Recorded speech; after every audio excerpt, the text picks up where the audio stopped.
Hi everyone, this is Jim. Welcome to this postmortem of my Blitz game number 901. The opening white chose in this game was really very interesting, so I'm going to spend more time than usual going over the opening moves here. So it started off as a normal Italian game with e4, e5, knight f3, and knight c6, and now bishop to c4, the characteristic move of the Italian game. And you can play with the two knights defense with knight f6, or you can play with bishop c5. Those are the main ways of playing. There's even the Hungarian defense with bishop e7, but this is fine. And then c3 is the most common move here. There's, of course, b4, the Evans gambit, or d3, just going for a quiet game. But c3 is the most popular move here. And now knight f6, attacking the e-pawn, which has not been defended. So it all makes sense so far. And then in modern play, d3 is the preferred move here, just defending the center. But in the old days, they like to play more exciting chess. And d4 is still an interesting and I think playable move. I think my opponent made some mistakes later, but I think this is still kind of an interesting line for white. One early divergence is that right after you take here, in this position, right here, you can just push on with e5. And this line, it doesn't have a particular name. This is just the Italian game classical variation when I looked it up. But and this position can also arise from the Scotch gambit. Anyway, it's interesting. He's attacking your knight. Your best move here is to counterattack the bishop with d5. So it's important to know this. You can get into trouble otherwise. And then the bishop moves away. The trades don't work out in white's favor here. So the bishop just goes to b5 there, and the knight goes to e4. And then white gets the pawn back. So this is not even a gambit. Black's knight is a bit awkwardly placed. Well, the bishop just drops back here. The bishop's still under threat. So there's kind of a stable position. But black has play too. I mean, this knight is not easily going to be chased away.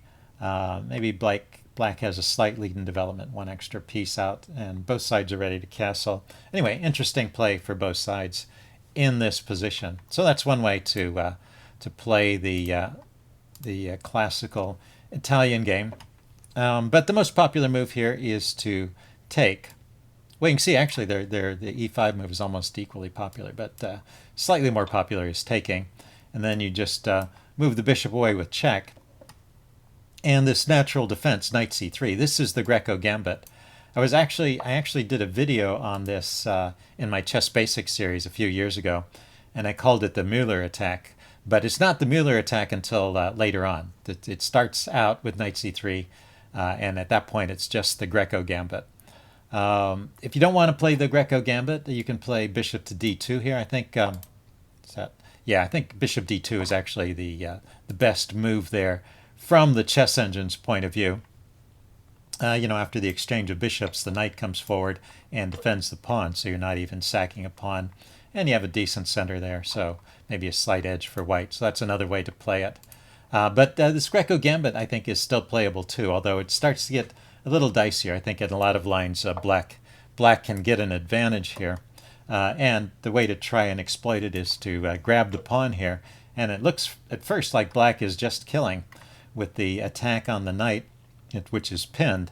It's even going to win another pawn, but well, you have to be careful with that. So white castles here, and that's correct. And then you take with the bishop. I mentioned this during the game. If you take with the knight, you can get into trouble, and in fact, this is good for white. So just to show that, just wanted to illustrate this line. Yeah, I showed it here. If he takes, you should really retreat the bishop, or maybe counterattack your bishop at this point. So either d5 or bishop to e7. But just to illustrate the dangers in this position, say you go ahead and take here. Actually, the chess engine says, and it's in the opening book, the chess engine gives bishop a3 as the strongest move and says white wins. So I'm not even worried about the rook in the corner. I mean, notice that with the bishop here and the rook coming to the e-file, there's just a devastating attack there. And so white is probably winning there. But even if you don't play that way, here's a way for you to get a good position and get your piece back, or yeah, not lose a piece, get some pawns back. So you take here with check, and bring this knight in with check, and then wherever the king goes to, say f8, you can check here. Queen can block, and you can grab the bishop. Or if the king had gone to g8, you had the queen check on b3 to grab the bishop. So if you look at this position, white just has by far the better pieces and better development, and black's king is exposed here. And you're only one pawn down at this point. You've got 5 pawns as white, and black has 6 pawns. So it's a great position in exchange for a pawn, and good for white. So those are interesting ways that you can play this. If black is so incautious as to take with the bishop there, with the knight there. So you normally take with the bishop. And then the Mueller attack is this d5 move. This is when I did the video on the Mueller attack, I actually didn't even mention the d5 move. I was thinking the Greco gambit there. I had them mixed up in my mind, but I later did a video on the Mueller attack. Anyway, just taking, I think, is still a playable gambit, although black is probably better in this line, and this is the Greco gambit. And black, in order to do well in this position, has to remember the move d5. So there's a lot of tricky little things to remember. So white can sometimes get a decent position anyway. But anyway, this is how the game went. And it's this next move, move 10, the first move that's not in the book here. And that's just not a good move. It just doesn't keep enough pressure on black to justify the sacrifice of a pawn. So at this position, after bishop b3, black is doing pretty well. There are other moves. Once again, bishop a3 could be played to try and keep black from castling, sacking the bishop. But here it's not as good. That's it's listed in the opening book, but the chess engine does not approve, so I can't recommend that. But either of these other two moves, queen c2 or bishop d3, are fine here. Queen c2, it's the same kind of idea. If pawn takes bishop, then queen takes knight with check. So black castles, and then the bishop drops back to d3 anyway. So bishop d3 and queen c2 are on the agenda in this position. So you could also just start with bishop to d3. And this is a position where black is slightly better, but white has some compensation for the pawn, and it leads to an interesting game. So that could have been played, but instead in this position he retreated his bishop to b3, and now we're just out of the opening book, and black is basically just a pawn up here. He just hasn't. White has not got enough to justify the sacrifice of a pawn. So black castles here.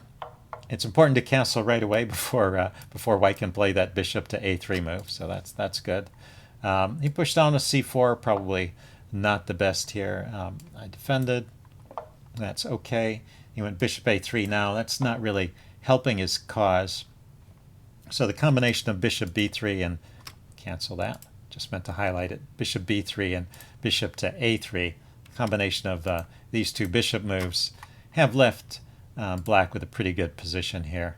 Let's see. I just played rook to e8 at this point, and then he went knight to e5.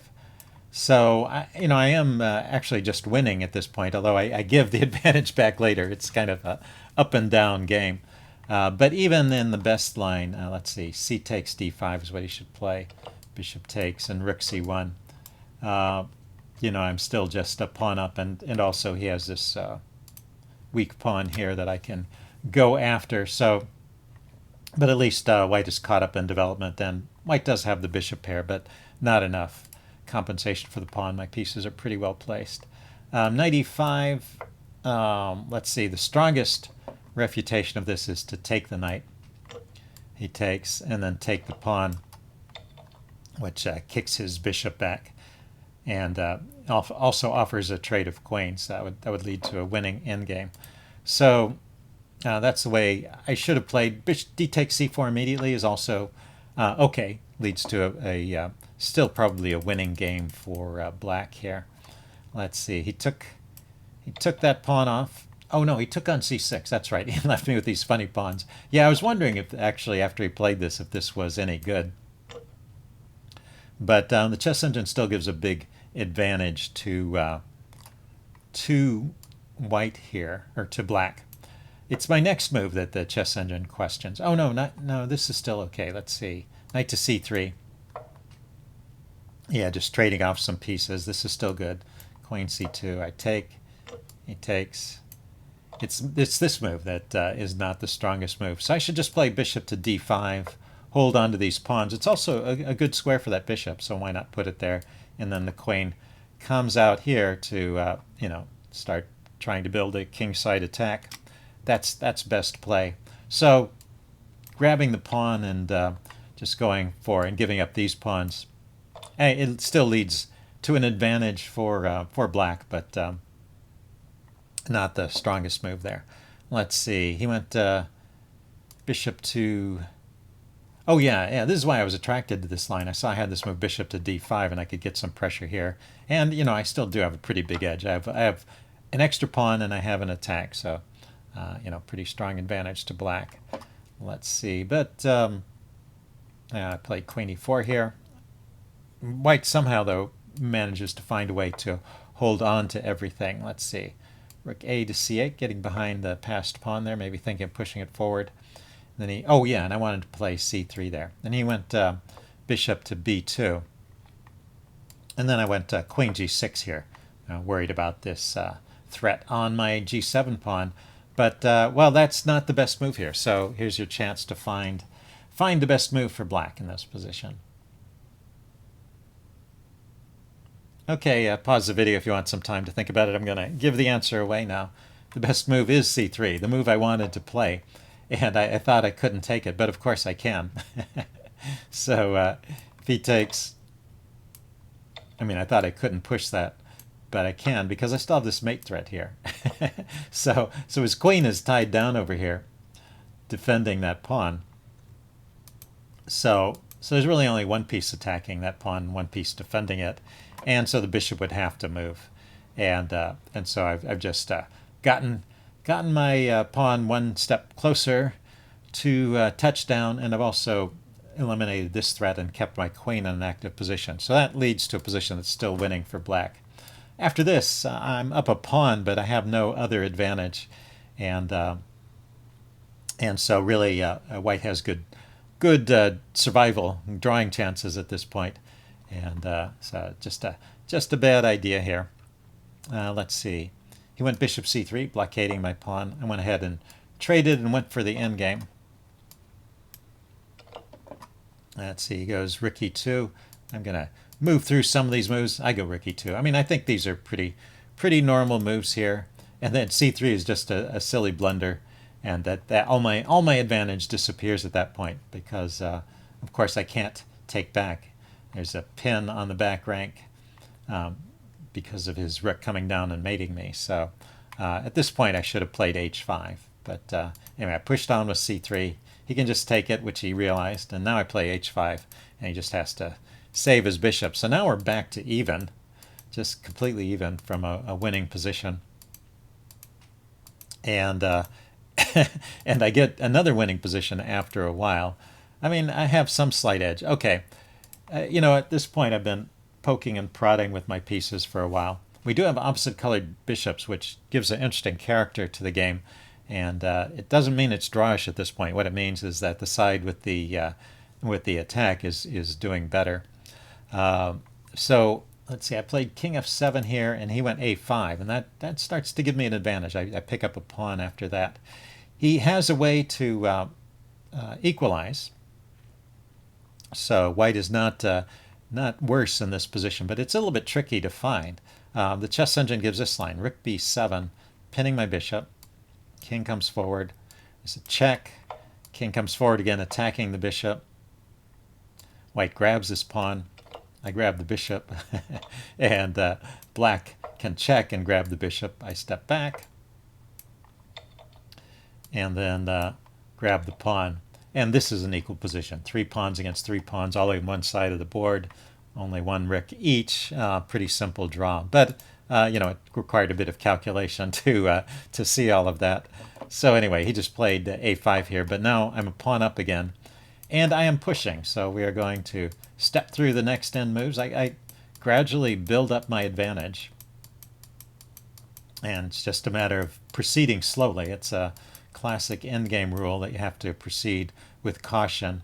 And the chess engine approved of these sacrifices over here. This pawn is becoming strong enough that I can push it forward.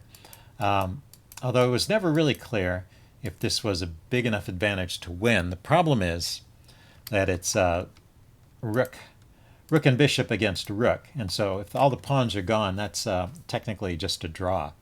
Although black still has winning chances here with the extra piece. You can sometimes trap the king against the side of the board and mate. And it's possible that white doesn't know the drawing idea in that endgame. So, but I don't think I should be able to win this at this point because he can always arrange to trade off the pawns here. But I'm going to try.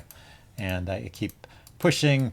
My first job is to round up the pawns, which I managed to do eventually. Start gaining pawns here.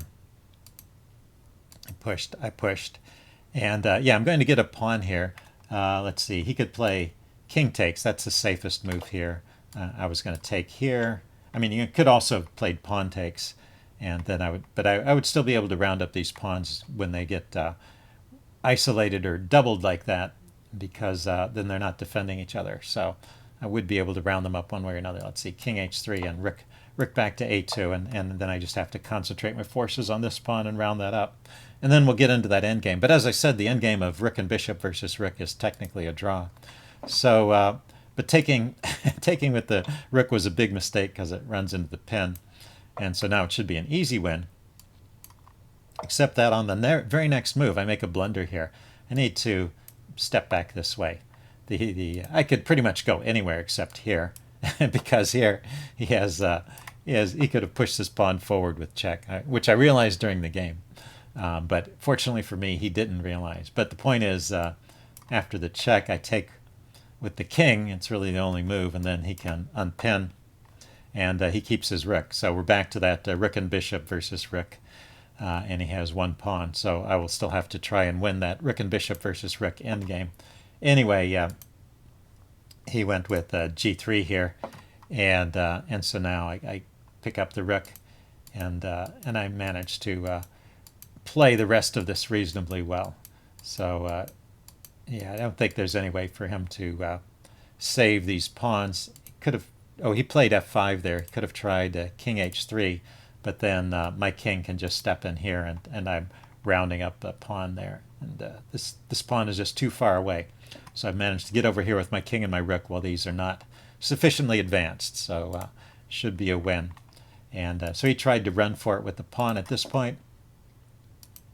And I chased it a little bit to get separation between the two pawns so they can't defend each other.